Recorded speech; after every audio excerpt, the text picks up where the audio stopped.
Hi, how's it going, everybody? Jack Coke right here. This is my presentation speech for my final project for this class. To start it off, the first topic was, let's see, defining juvenile delinquency. And for defining that, pretty much was in the book it stated a commitment of an act by a minor in which the penal code was violated. That's just the basic definition of it. But there's a lot of context in which that definition can be placed. So just any disassociation with a minor can also be an explanation for juvenile delinquency. So it's also important to consider mental and physical illnesses or issues as well. The second topic was major causes that cause juvenile delinquency, and most of these you guys will already know. Child abuse and neglect are huge factors, which a lot of times can lead to more significant issues than law breaking at the delinquent level. Or juvenile level, excuse me. Ineffective discipline at home. If discipline is not applied properly to children, then it is possible that they will turn into delinquents. Family disruptions, learning disabilities. I know that can be frustrating for a lot of people, and for those who can't handle it as well, that can also snowball into delinquency issues as well. A broken home, which goes into family disruptions and child abuse and neglect and issues of that sort. And bullying is also a huge issue. I know it can affect one's self-esteem. It can also be a way for someone who is exhibiting delinquent qualities to, have self-satisfaction in some way, shape, or form, just because they're not receiving it, from their parents, from their friends, just from any other source. And gang involvement environment, that's a huge issue as well. Excuse me, that can lead to delinquent behavior. And the next topic, importance of public schools and detecting and preventing juvenile delinquency. This is a huge portion just because as students, that's pretty much the career of a young child, even leading up into his teens. So a lot of our time is spent at school. So it's important for instructors, professors, teachers, staff members, administrators, officials to be aware of any signs or symptoms that may be present in adolescence that indicate delinquent behavior or issues outside of school. That way something can be done about it. Measures can be taken, steps can be taken toward properly handling that individual. And just a side note on top of that, most people understand the importance of education, but at a young age, it's important to emphasize that, specifically in a casual, informal way, just because when it's stated in a setting where homework is present and the teacher is just, lecturing, it's easy to skip over that and not pay it any mind. So it's important to get that connection across. The next topic, identifying problem areas with peers, adults, and in school. Just earlier, what I said before, as far as with peers, environment has a huge factor into that, just because of the people you're around, the setting that you're in. Like I said, also gang involvement can play a huge part whether it's of your own accord or pressure from your friends, your family, just members of the neighborhood.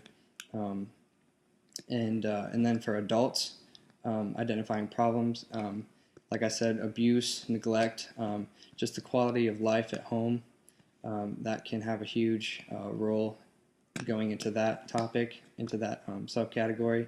And as far as school, just wanting to fit in, self-satisfaction, trying to fill a void that is empty from some other piece that's missing from that individual's life. It's possible habits that are picked up from home or habits that are picked up from television. Either way, kids are like sponges, and they'll absorb a lot of information, whether you realize it or not. And some of this can be displayed at school in an unfortunate manner. As far as the juvenile court system and its proceedings, they oversee cases. They handle a lot of detaining and detention of delinquents. As far as some of the programs, they offer diversion. They also offer probation, which is one of the larger aspects that they deal with. And as far as just handling, step 1, step 2, step 3, that's, somewhat of the process as far as taking the delinquent, to the station or to the court, or, detaining him and going through procedure. Let's see, the next, as far as juvenile incarceration, just like most topics, there's advantages, there's disadvantages. You got to weigh out your odds. And as far as advantages go, there's more control over that individual. There's less external factors playing in, being able to connect or get across to that child is much more likely. It also allows for easier diagnosis and treatment of that individual, so that they can receive proper assistance or help, as far as whatever their situation concerns. And in the general public, remember, these kids, they're not just being taken to court for no reason. They did something that was considered illegal, or they broke the rules regarding the jurisdiction of the county that they were in, that they broke it. And it allows us to clean up a little bit. I guess I should say the county's sheriffs or police, to do their job and make sure that everything's smooth in the town, and that havoc is not being wreaked everywhere. And as far as disadvantages go, funding can be an issue in some situations. Institutions do get crowded, and that can be problematic because it is not only dangerous for staff members but for the individuals themselves. And putting juveniles in with adults, as far as jail, not long-term prison, but even just for short detainment, that can be not only ineffective but negative, in a way that it just will make things worse. It'll put them in an environment that we're trying to keep them out of. We're trying to change bad habits, and we don't want to make things worse. And then as for the last topic, rehabilitative programs, rehabilitation, like I was saying earlier, there's probation, which offers juveniles a chance to right their wrong, in a sense. If they have a fairly clean record and they just made a mistake, they shouldn't be penalized to the full extent. They should be able to prove that they can pay the penalty or the punishment that's given to them, and then rejoin society in a way that's conducive to everyone, the family, friends, just the general public.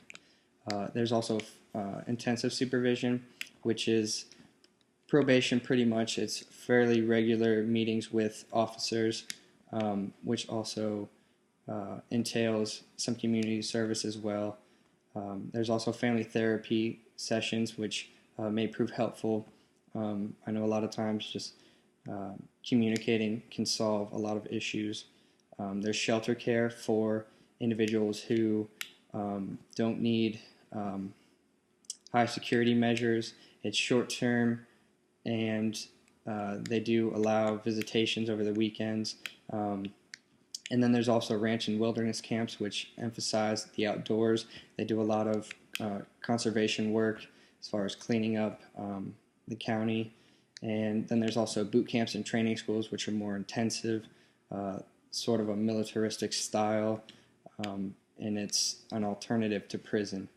And as far as my speech, that concludes all the information that I've done so far concerning juvenile delinquency, and I hope I haven't spoke for too terribly long, and thank you very much.